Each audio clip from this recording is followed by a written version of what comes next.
How's it going, everyone? Today I want to talk about one of the most anticipated games that has come out in a really long time, and that's the crazy original game, Anthem. I want to go into detail on what you can expect from this game and why I'm actually very hyped to play this game for months on end. But first, let's talk about what exactly Anthem is. Anthem is Bioware's game that is a shared world shooter that will revolve around progressing your character through a compelling story while gathering loot to help you accomplish tasks throughout the world of Anthem. While the gorgeous graphics, unique combat, and the amazing flights of your javelin suits is what attracted people to this new IP, we still have plenty of questions regarding what exactly Anthem is. So let's dive deep into exactly what Anthem is. It's an online multiplayer RPG shooter that has similarities to games like Destiny 2, Division, and Borderlands. The main point of the game is to level your character up as you collect loot to better equip your character for harder challenges. The game can be played solo or in a group of 4. You decide how you want to play. If you decide to go at the game alone, that's just fine, because every group activity will have a built-in matchmaking system that makes it a lot easier for people to find groups for more challenging parts of the game. If people remember, this was one of the biggest drawbacks to Destiny when it first came out. There wasn't an adequate matchmaking for solo players. Anthem seems to have learned from that and gave players the freedom to experience all the content in an easy manner. And most of that content will be tied around a story. Anthem is set on an Earth-like planet that has a lot of mystery tied to it. It reminds me a little bit of Pandora from Avatar, where there's a lot of life, but most of it is dangerous and will kill you. There's this tool called the Anthem of Creation, where these creators or people forgot to turn off the tool when they were finished helping the world become what it is. So for thousands of years, the Anthem of Creation was just working its magic, mutating and changing all life on the planet. All of this is happening while the humans are trying to survive against multiple enemies like the Dominion. So where do you tie into this epic story? Well, you're a freelancer, and your mission is to help the population of Fort Tarsis survive against these powerful enemies. All the while, you'll uncover the secrets of the Anthem of Creation. How do you battle all these enemies, though?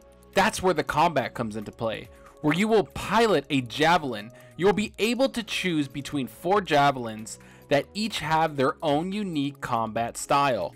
While you are free to switch between javelins at your leisure, it would be wise to pick a main javelin to focus on, much like other RPG classes and other games would do. Here's a brief rundown on each javelin class.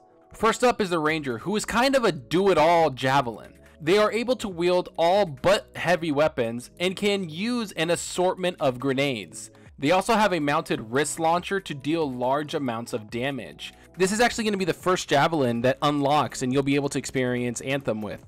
It's a do-it-all, jacks-of-all-trades kind of javelin, and a lot of people find it extremely rewarding to play. Then there's the Colossus javelin. These are the tanks of the group, which they're able to use heavy weapons, but with that they lose lighter guns. The biggest part of their arsenal comes from a long-range artillery strike and rockets. These dudes also have a shield and pack a huge punch, but are not as mobile as the other javelins. But they do look like a lot of fun to play because you're just this big hulking dude running around demolishing enemies. Next up is the Storm Javelin, who are the epitome of glass cannons. They focus on elemental damage and are able to manipulate these elements to cause a huge amount of damage with them. They're also able to hover a lot longer than all other javelins to stay away from enemies and rain damage from above. This looks like a lot of fun if you want to survey the battlefield and kind of hang out and look at the grand scheme of what's happening and take out a bunch of enemies at a time. But finally, there's the Interceptor Javelin. Now to me, this seems like one of the coolest ones. This javelin uses quick movement to its advantage. They will be darting in and out of combat while using melee weapons to deal high amounts of damage. It reminds me of a rogue that surveys the battlefield and dictates exactly who they want to take out first, quick, without being seen. Moving around quickly and taking out enemies is my kind of style. I really am looking forward to getting my hands on the Interceptor Javelin. While there will be these 4 javelins during the launch of the game, Bioware has hinted that there will be others added to the game as Anthem grows. So expect to have no shortage in the variety of playing the game because all of these javelins have a very different play style. But with all these cool javelins, what is there to do in the game? So let's talk about the actual content and activities we'll be doing during the entire playthrough. Like I explained before, you can do all of this in a group, with friends, or solo. It doesn't matter. You get to choose how you want to play Anthem. The first activity is going to be the story missions that the game will provide you. These will be scripted missions that will take you to cool destinations, all while you learn about the world, characters, and lore of Anthem.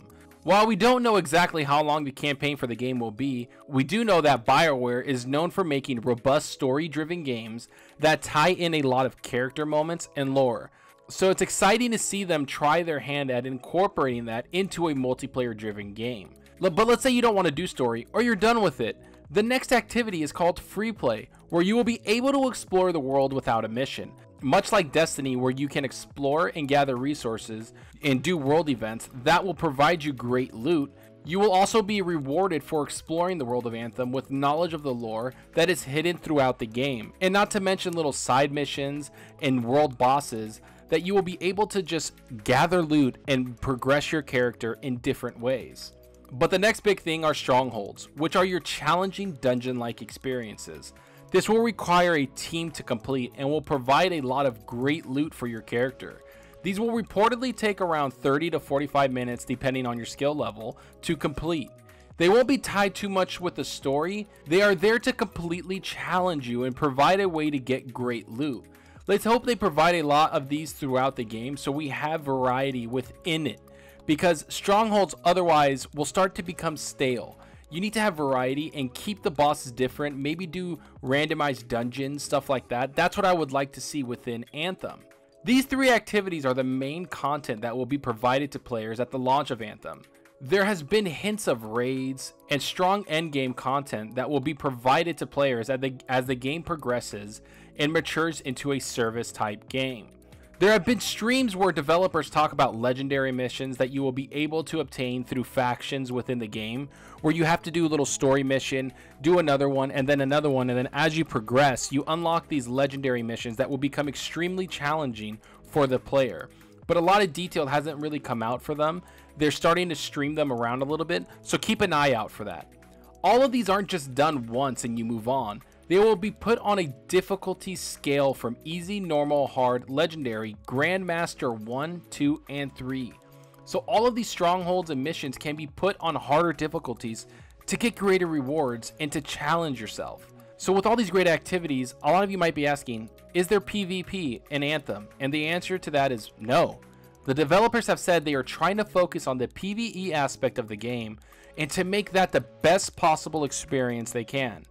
They've hinted that PvP might be in the works for a later time, but for now it's all about the story and the engagement they can get from the world of Anthem. At first, I was a little skeptical about this decision, but after putting some thought into it, I find it to be the right move. This decision gives the developers a focus to concentrate on and allows them to put all their efforts in one aspect of the game. With all this information, it's easy to say that Anthem is heading in the right direction. The developers seem to have learned from multiple games, and they are righting some mistakes others have made. I look forward to playing a unique game within this looting space genre, while learning about a whole new world. The one thing I need to learn more about is the endgame.